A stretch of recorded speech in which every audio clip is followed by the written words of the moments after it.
Mumbai local, जिंदगी की पटरियों पर मौत का सफर।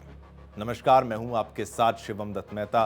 स्वागत है आपका इंडिया डेली के इस डिजिटल प्लेटफॉर्म पर, जहां पर हर रोज आपके लिए एक नया मुद्दा, एक नया विषय लेकर आते हैं। और आज बात करेंगे मुंबई लोकल की। हर सुबह मुंबई की लोकल ट्रेनें दौड़ती हैं, प्लेटफॉर्म पर भीड़ जमा होती है, सीटी बजती है और लाखों लोग अपने अपने सपनों को पकड़ने के लिए दौड़ते हैं। किसी के हाथ में लंच बॉक्स है, किसी के कंधे पर लैपटॉप बैग। ट्रेन चलती है और उसके साथ चल पड़ती है एक उम्मीद कि आज का दिन भी बीतेगा, तनख्वाह आएगी और जिंदगी जैसे तैसे चलती रहेगी। लेकिन कुछ के लिए ये ट्रेन सफर नहीं, आखिरी पड़ाव बन जाता है।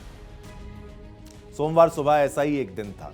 दीपक शिरसाट और उनके दोस्त केतन सरोज ने हर दिन की तरह शाहद स्टेशन से 8:30 की लोकल पकड़ी। दोनों कई सालों से इसी ट्रेन से नौकरी पर जाते थे, मगर इस बार कहानी बदल गई। केतन ने दीपक से कहा, बहुत गर्मी है, बाहर खड़े हो जाते हैं, हवा लगेगी। दीपक ने मना किया। वो अंदर घुस गया, भीड़ को चीरते हुए। केतन दरवाजे पर ही लटक कर खड़ा रहा। फिर आया मुंब्रा का खतरनाक मोड़। सामने से आ रही दूसरी ट्रेन से किसी यात्री का बैग केतन के चेहरे से टकराया और केतन ट्रैक पर गिर गया। इसके साथ कई और लोग भी गिरे। ट्रेन रुकी नहीं। यात्रियों ने इमरजेंसी चेन खींची, एक बार, दो बार, तीन बार, लेकिन ट्रेन सीधी थाने जाकर ही रुकी।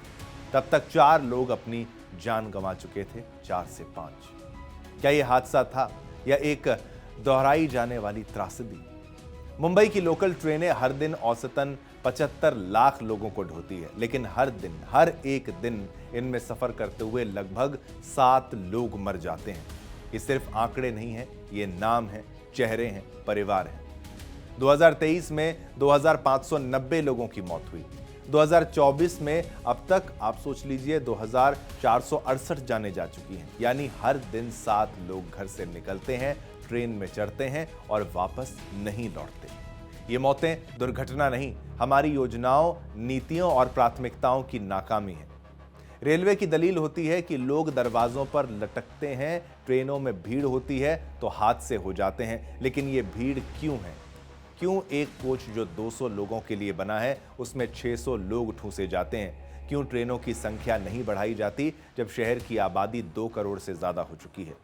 क्यों एक मजदूर, एक क्लर्क, एक शिक्षक, एक गार्ड, सभी को रोज जान की बाजी लगाकर लोकल में सफर करना पड़ता है? ये प्रश्न है।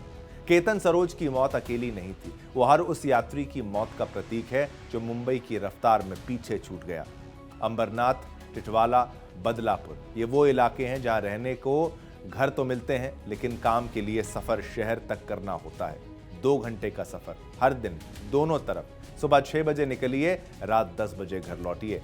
और इस पूरी कवायद में अगर आपकी एक चूक हो गई आपसे, या किसी का बैग जरा सा टकरा गया, तो मौत यकीनन ज्यादा पास है जितनी आप सोचते हैं। रेलवे अब कह रहा है कि नई ट्रेनों में ऑटोमेटिक दरवाजे होंगे, पुराने रैक्स को भी अपग्रेड किया जाएगा।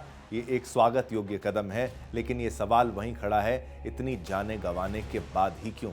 क्यों पहले से ही नहीं सोचा गया कि हर साल हजारों लोग सिर्फ लोकल ट्रेन में सफर करते हुए मर जाते हैं?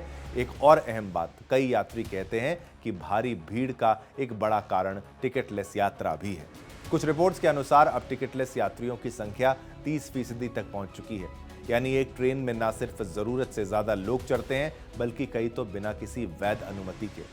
ये केवल एक ट्रैफिक समस्या नहीं है, ये सामाजिक असमानता, नगर योजना की विफलता और नीतियों की लापरवाही का आईना है। जरा सोचिए, क्या दिल्ली मेट्रो में हर दिन 7 लोग मरते हैं? नहीं, क्योंकि वहां दरवाजे बंद होते हैं, स्टेशन प्लानिंग बेहतरीन है और लोगों की जान को प्राथमिकता दी जाती है। लेकिन मुंबई में, जहां कामकाजी भारत की सबसे बड़ी आबादी रोज सफर करती है, वहां एक जनरल टिकट पर जिंदगी की कीमत चुकाई जाती है। शहर की स्पीड उसकी लोकल ट्रेन तय करती है। लेकिन जब ये ट्रेनें रफ्तार से ज्यादा लाशें ढोने लगें, तो सिस्टम को खुद पर सवाल उठाने की जरूरत है। क्या रेलवे के टाइम टेबल से ज्यादा कीमती एक इंसानी जान नहीं होनी चाहिए? अब भी वक्त है इस सिस्टम को इंसान केंद्रित बनाना होगा। लोकल ट्रेनों की संख्या बढ़ानी होगी, दरवाजे ऑटोमेटिक जल्द करने होंगे, ट्रैफिक मैनेजमेंट को स्मार्ट बनाना होगा। सिर्फ रेलवे ही नहीं, राज्य और केंद्र सरकार दोनों को साथ आकर इस पर काम करना होगा। अगर नहीं किया तो अगली बार दीपक और केतन की जगह कोई और होगा और एक और घर शोक में डूब जाएगा। मुंबई लोकल सिर्फ ट्रांसपोर्ट नहीं है, ये मेहनतकश भारत की नब्ज है। लेकिन जब नब्ज पर चोट लगती है तो इलाज जरूरी होता है। अब इलाज टाला नहीं जा सकता। बहुत बहुत शुक्रिया हमारे साथ बने रहने के लिए। ऐसी और वीडियोस आपके लिए हर रोज लेकर आएंगे। आज्ञा दीजिए।